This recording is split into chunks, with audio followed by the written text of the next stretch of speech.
Im Namen des Vaters und des Sohnes und des Heiligen Geistes, der Herr sei mit euch. Liebe Brüder und Schwestern, es gibt in der Kirche viele, die mutlos geworden sind. Außerhalb der Kirche sind ebenso viele ihre erklärten Feinde. Beide fordern uns heraus. Die Kirche ist ihre Aufgabe und Sendung an die ganze Welt. An dieser Aufgabe haben wir alle Anteil. Keiner von uns kann sich davon lossagen. Wer nicht mit Christus ist, ist gegen ihn. Die Sünde ist gegen ihn. Wir wollen Gott um Vergebung unserer Sünden bitten. Ich bekenne Gott, dem Allmächtigen, und allen Brüdern und Schwestern, dass ich Gutes unterlassen und Böses getan habe. Ich habe gesündigt in Gedanken, Worten und Werken, durch meine Schuld, durch meine große Schuld. Darum bitte ich die selige Jungfrau Maria, alle Engel und Heiligen und euch, Brüder und Schwestern, für mich zu beten bei Gott, unserem Herrn. Der allmächtige Gott, erbarme sich unser, erlasse uns die Sünde nach und führe uns zum ewigen Leben. Amen. Herr, erbarme dich unser.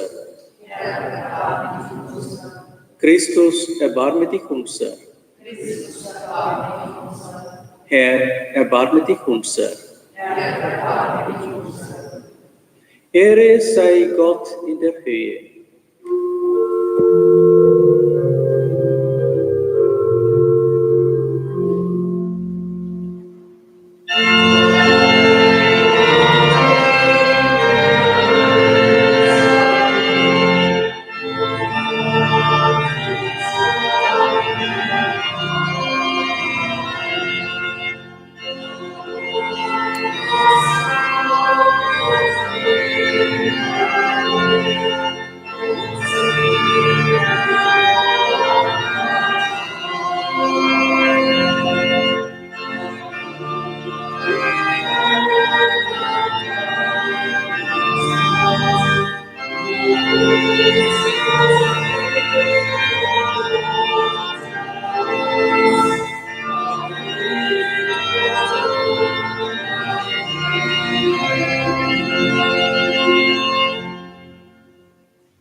Lasset uns beten.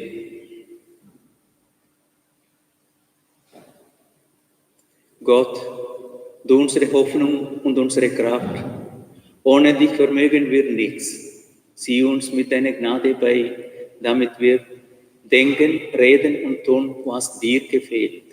Darum bitten wir durch Jesus Christus, der in der Einheit des Heiligen Geistes mit dir lebt und herrscht in Ewigkeit.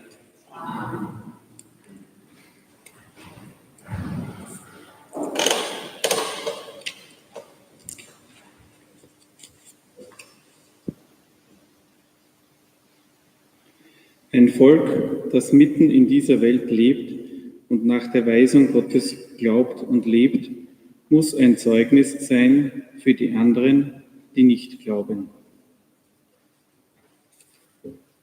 Lesung aus dem Buch Exodus. In jenen Tagen kamen die Israeliten in die Wüste Sinai. Sie schlugen in der Wüste das Lager auf.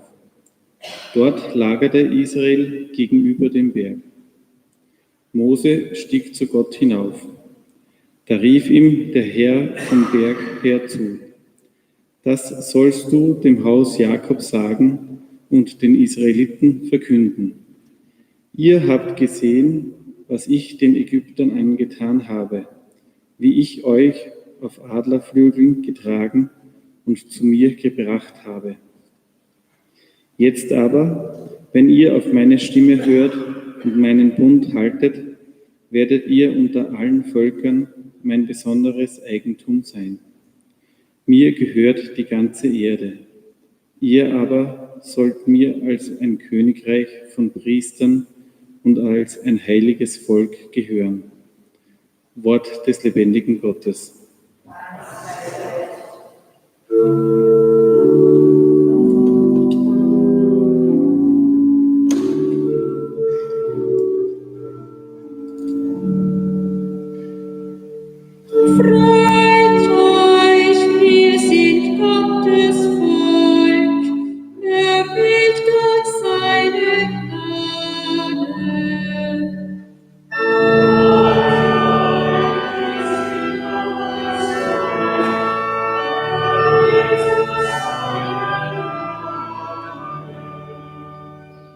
Jauchzt vor dem Herrn alle Länder der Erde, dient dem Herrn mit Freude. Kommt vor sein Antlitz mit Jubel. Erkennt, der Herr allein ist Gott. Er hat uns geschaffen, wir sind sein Eigentum. Sein Volk und die Herde seiner Weide.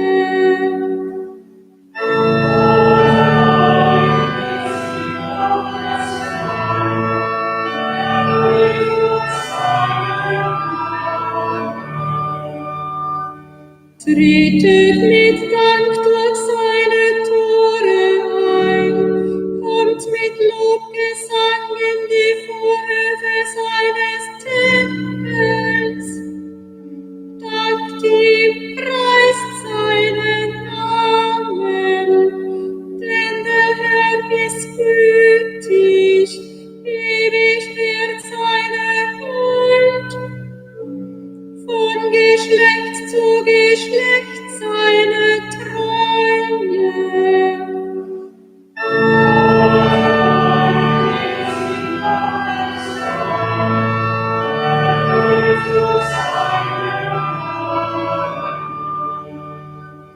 Ehre sei dem Vater und dem Sohne und dem Heiligen Geiste, wie man von so jetzt und alle Zeit und in Ewigkeit.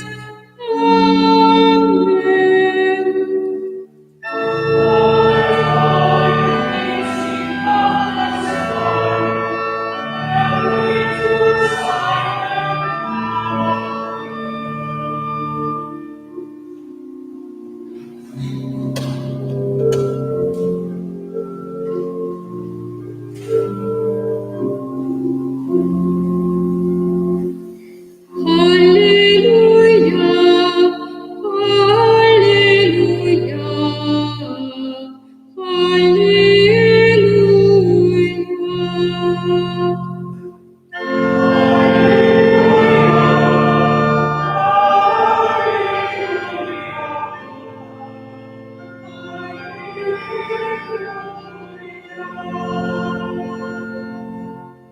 das Reich Gottes ist nahe. Kehrt um und glaubt an das Evangelium.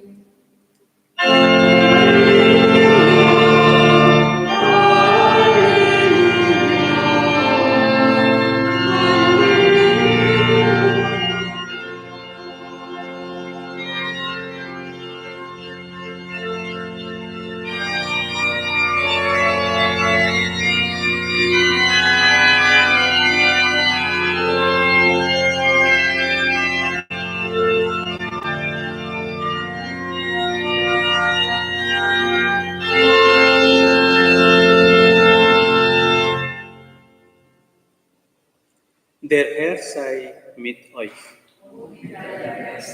Aus dem heiligen Evangelium nach Matthäus.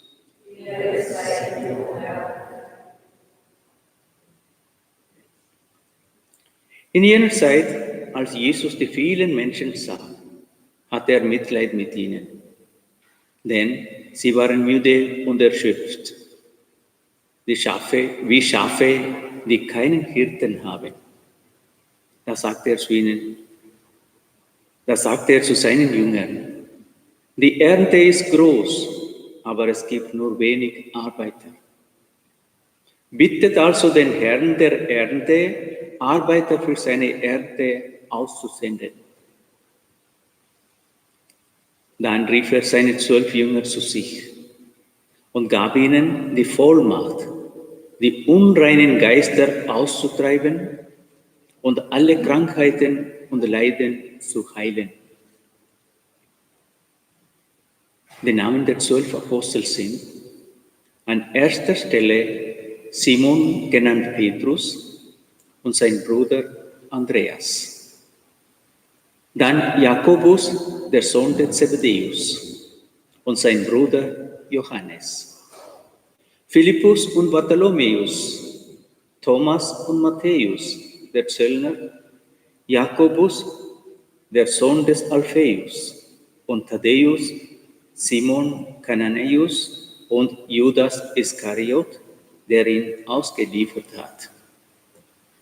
Diese 12 sandte Jesus aus und gebot ihnen: Geht nicht den Weg zu den Heiden und betretet keine Stadt der Samariter, sondern geht zu den verlorenen Schafen des Hauses Israel. Geht und verkündet: Das Himmelreich ist nahe. Heilt Kranke, weckt Tote auf, macht Aussätzige rein, treibt Dämonen aus. Umsonst habt ihr empfangen, umsonst sollt ihr geben. Evangelium unseres Herrn Jesus Christus.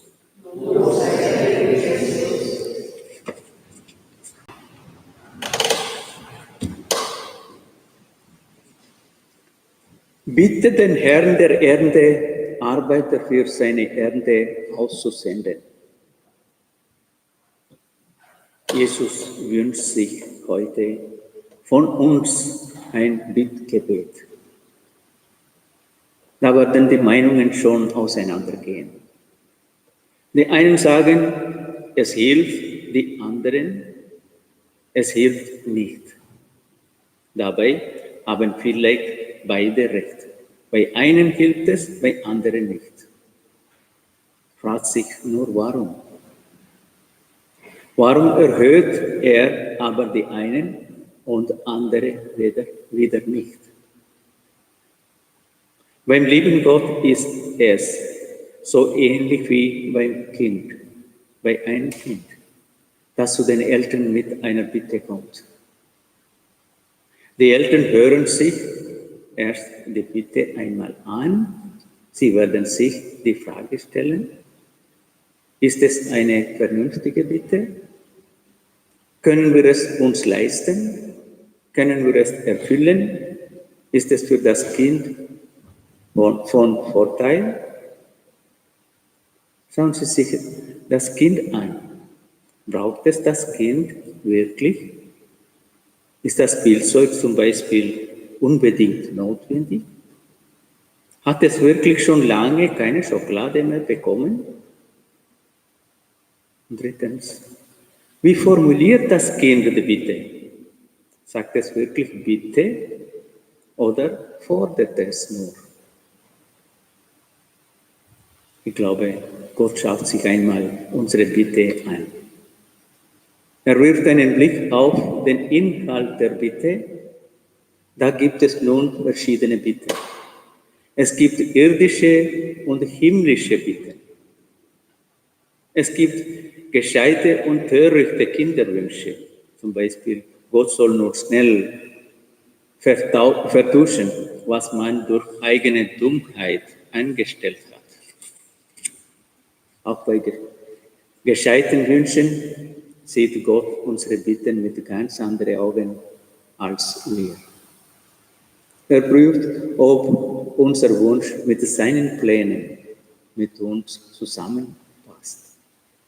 Manchmal sind unsere Wünsche auch sehr unüberlegt und kurzsichtig. Der liebe Gott sieht das Ganze. Darum sollen wir ehrlich bei unseren Bitten dazu sagen, Herr, wenn es so für mich wirklich gut ist. Bei den himmlischen Bitten braucht es diesen Nachsatz nicht.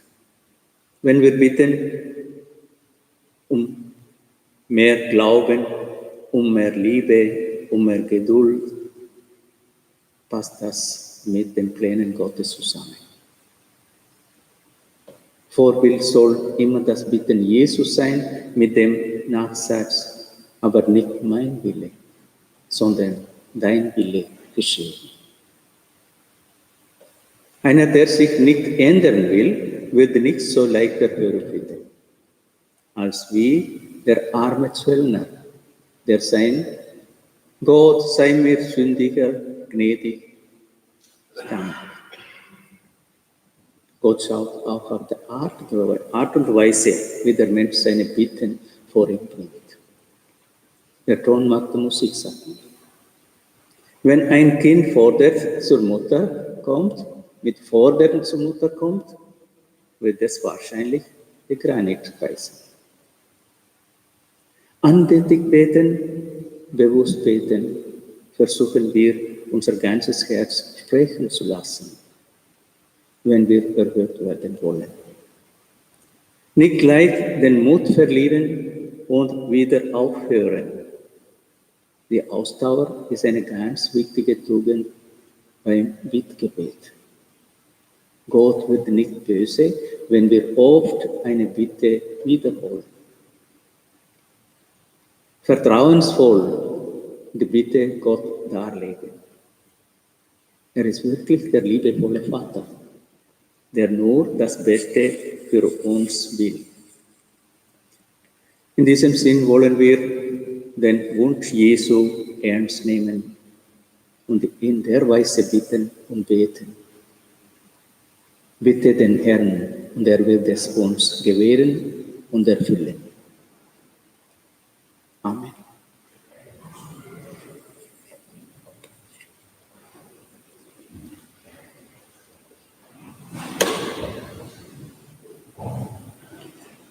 Ich glaube an Gott, den Vater, den Allmächtigen, den Schöpfer des Himmels und der Erde, und an Jesus Christus, seinen eingeborenen Sohn, unseren Herrn, empfangen durch den Heiligen Geist, geboren von der Jungfrau Maria, gelitten unter Pontius Pilatus, gekreuzigt, gestorben und begraben, hinabgestiegen in das Reich des Todes, am dritten Tage auferstanden von den Toten, aufgefahren in den Himmel, er sitzt zum rechten Gott, des mächtigen Vaters. Von dort wird er kommen, zu richten die Lebenden und die Toten.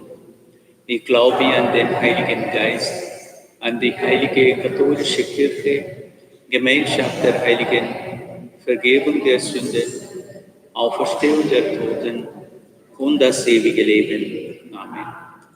Lasst uns zum Herrn und Meister Jesus Christus beten. Sein Reich steht allen offen.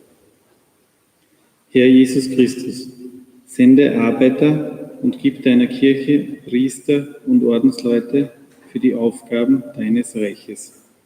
Wir bitten dich, erhöre uns. Schenke den Mächtigen Vertrauen zu den Dienern und Boten deines Wortes. Wir bitten dich, erhöre uns. Mache frei von allem Einfluss des Bösen, die deinem Reich und seinen Aufgaben dienen. Wir bitten dich, erhöre uns. Lass die Werke der Liebe und Hilfsbereitschaft in deiner Kirche immer mehr wachsen. Wir bitten dich, erhöre uns. Du hast deine Apostel zu den Verlorenen geschickt. Öffne der Kirche den Weg zu den Verschlossenen und den Feinden der Kirche. Wir bitten dich, erhöre uns. Eine kurze Stille, lasst uns für alle unsere persönlichen Anliegen beten.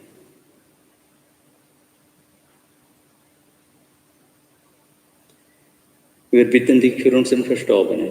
Lass sie das Ziel ihrer Sehnsucht erreicht haben. Wir bitten dich, erhöre uns. Ewiger, allmächtiger Gott, alles, was du tust, ist Geschenk deiner Liebe. Öffne allen Menschen das Reich deiner Liebe und rette uns durch Jesus Christus, unseren Herrn.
Betet, Brüder und Schwestern, dass mein und euer Opfer Gott, dem allmächtigen Vater, gefalle.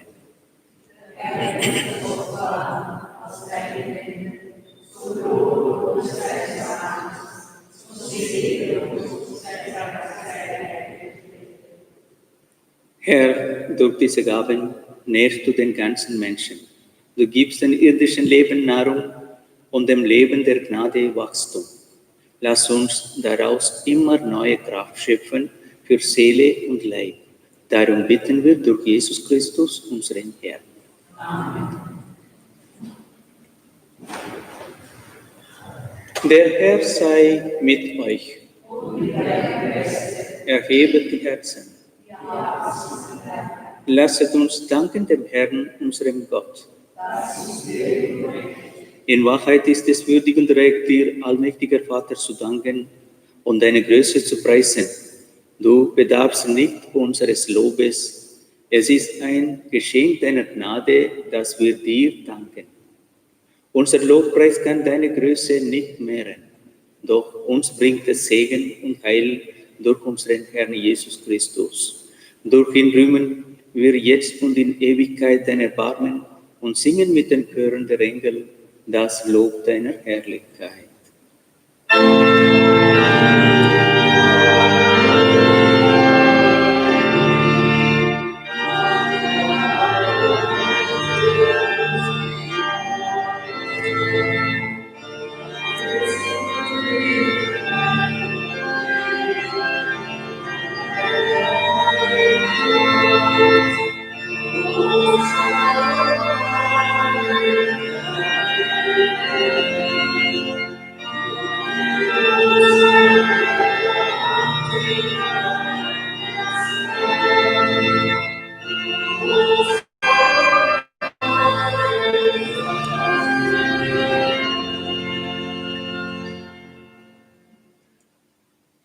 Ja, du bist heilig, großer Gott, du bist der Quell aller Heiligkeit.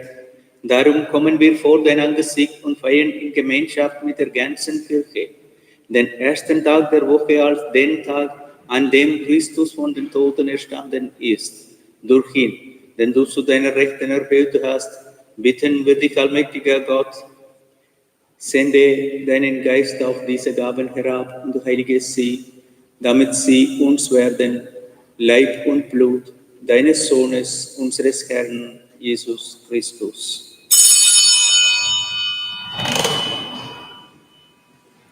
Denn am Abend, an dem er ausgeliefert wurde und sich aus freiem Willen dem Leiden unterwarf, nahm er das Brot und sagte Dank, brach es, reichte es seinen Jüngern und sprach, nehmet und esset alle davon.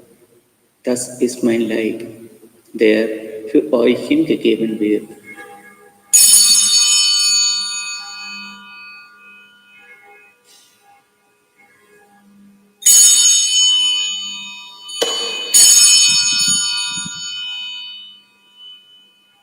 Ebenso nahm er nach dem Mahl den Kelch, dankte wiederum, reichte den Kelch seinen Jüngern und sprach, nehmet und trinket alle daraus.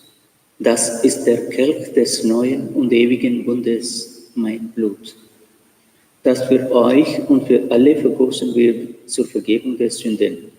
Tut dies zu meinem Gedächtnis.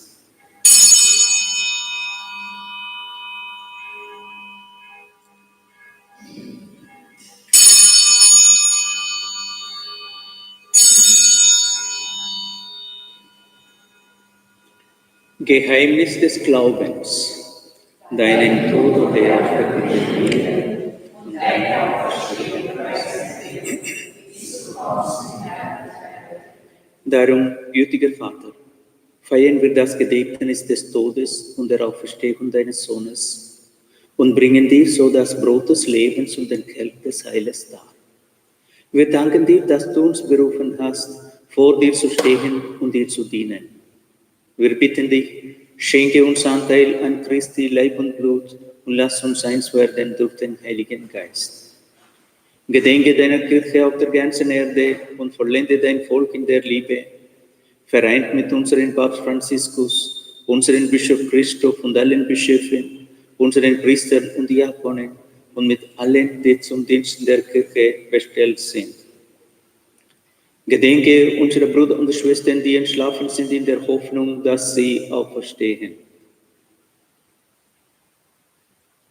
Nimm sie und alle, die in deiner Gnade aus dieser Welt geschieden sind, in dein Reich auf, wo sie dich schauen von Angesicht zu Angesicht.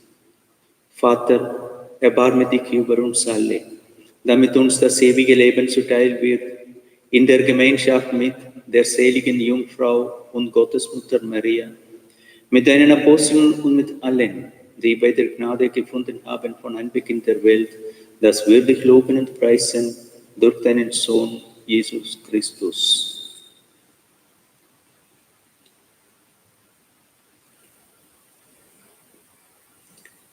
Durch ihn und mit ihm und in ihm ist dir, Gott, allmächtiger Vater, in der Einheit des Heiligen Geistes, alle Herrlichkeit und Ehre, jetzt und in Ewigkeit. Amen. Dem Wort unseres Herrn und Erlösers ist gehorsam und getreu seiner göttlichen Weisung wagen wir zu sprechen. Vater unser im Himmel, Geheiligt werde dein Name, dein Reich komme, dein Wille geschehe, wie im Himmel, so auf Erden. Unser tägliches Brot gib uns heute und vergib uns unsere Schuld, wie auch wir vergeben unseren Schuldigen. Und führe uns nicht in Versuchung, sondern erlöse uns von dem Bösen. Erlöse uns, Herr, allmächtiger Vater, von allem Bösen und gib Frieden in unseren Tagen. Komm uns zu Hilfe mit deinem Erbarmen und bewahre uns vor Verwirrung und Sünde, damit wir voll Zuversicht das Kommen unseres Erlösers Jesus Christus erwarten. Denn dein ist das Reich und die Kraft und die Herrlichkeit. Der Herr hat zu seinen Aposteln gesagt, Frieden hinterlasse ich euch, meinen Frieden gebe ich euch. Deshalb bitten wir. Herr Jesus Christus, schau nicht auf unsere Sünden, sondern auf den Glauben deiner Kirche und schenke ihr nach deinem Willen Einheit und Frieden. Der Friede des Herrn sei allezeit mit euch. Gebt einander ein Zeichen des Friedens.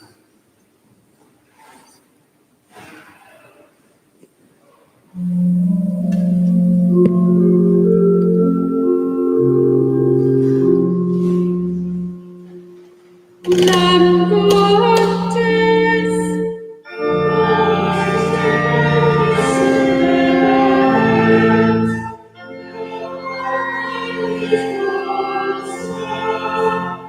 Lamm Gottes, Lamm Gottes,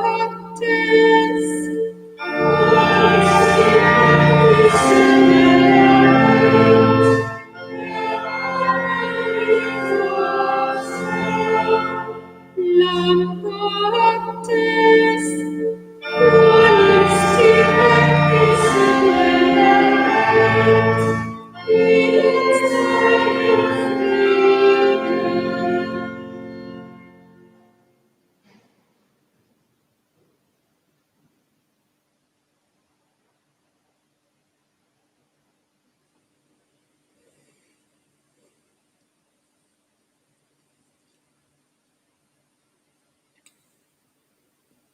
Seht das Lamm Gottes, das hinwegnimmt die Sünde der Welt.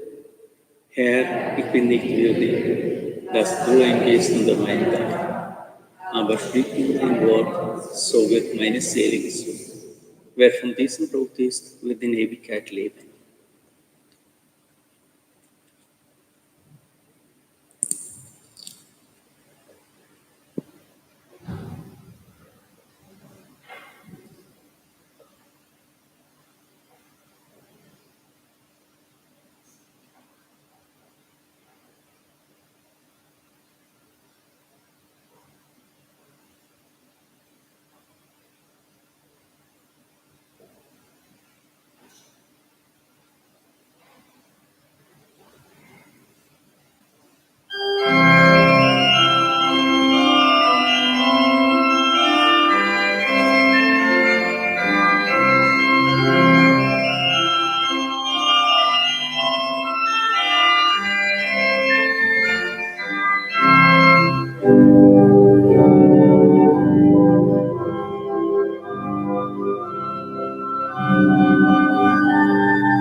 Lasset uns beten.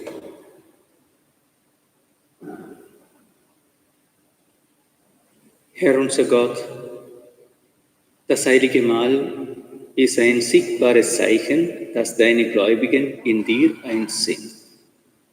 Lass diese Feier wirksam werden für die Einheit der Kirche. Darum bitten wir durch Jesus Christus, unseren Herrn.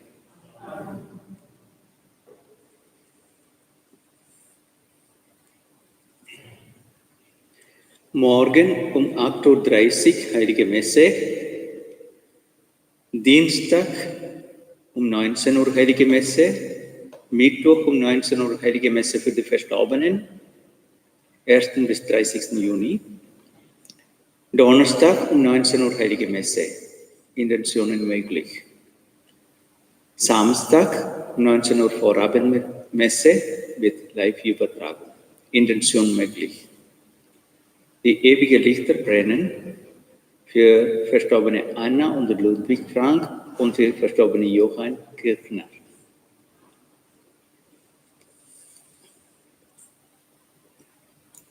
Der Herr sei mit euch. Der allmächtige Gott gewähre euch Segen und Heil, er offenbare euch die Wege seiner Weisheit. Er stärke euren Glauben durch sein Wort und schenke euch die Gnade, nach seinen Geboten zu leben. Das gewähre euch der dreieinige Gott, der Vater und der Sohn und der Heilige Geist. Amen. Geht hin in Frieden.